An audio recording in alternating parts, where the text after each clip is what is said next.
As a photojournalist during the 60s and 70s, my photographs appeared in major magazines such as Life, Paris Match and Stern. In this video, I'll be telling you all about the cameras I used, showing you the photographs I took, and explaining the technical problems that had to be overcome in order to capture them. As you will know, if you were a child during the 60s, children in those days enjoyed far more freedom than they do in many cases today. With greater freedom came greater risk, risks which might, today, be illegal or invite very strong disapproval. Parents sent youngsters, especially boys, without concern on adventure holidays where they were taught to climb sheer cliffs, scale mountains. They were allowed to drive at speed behind the wheel of miniature racing cars.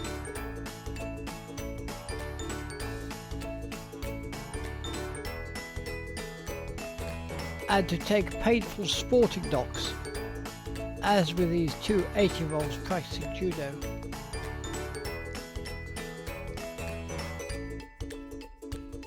One of the most sinister organisations I photographed was run by a middle-aged man calling himself Major Monkman. The Major, who described himself as a firm disciplinarian, believed that gruelling assault courses, no holds-barred combat training,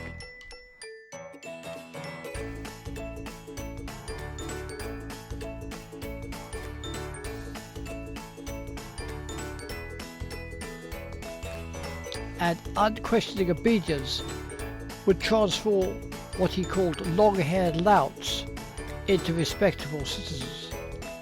They've had their hair cut short, dress and move sharply, call me sir, and a baby instantly, he informed me sternly. In the 60s, his black uniformed youngsters revived unwelcome memories of Nazi stormtroopers.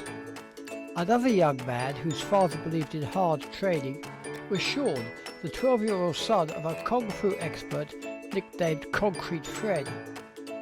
He not only taught his offspring how to fight hard, even when practicing with him in an unyielding tarmac car park, Sean was also encouraged to break roofing tiles with his head. Later, the two of them earned money at county shows, entertaining crowds by Sean having a paving slab broken over his head by his sledgehammer-wielding father. Another boy who toured the showgrounds, this time with his grandfather, was 10-year-old Neil, who had been taught how to lie on a bed of nails, wearing only a skimpy bathing costume, while being gawped at by curious strangers.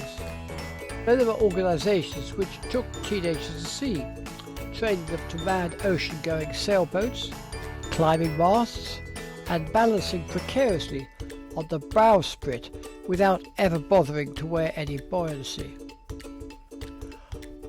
One of the most touching stories I covered was about a blind from birth 6-year-old whose sight had been restored during an intricate operation, which I was also allowed to photograph. Because his eyes were so sensitive to light, I had to take all the pictures by the illumination provided from a 20-watt bulb. Towards the evening, I was even able to photograph him looking wistfully out at the garden, which he'd never previously seen. One of the most dramatic sequences I shot involving a child at risk occurred when an elderly stuntman, the great Omani, performed an underwater stunt which went dangerously wrong. Bound and chained to a chair, he had been lowered into 4 meters of water and should have escaped in 90 seconds. When he failed to emerge after 2 minutes, his 13-year-old grandson Michael grabbed a knife, dived into the pool and managed to rescue the struggling stuntman just in the nick of time.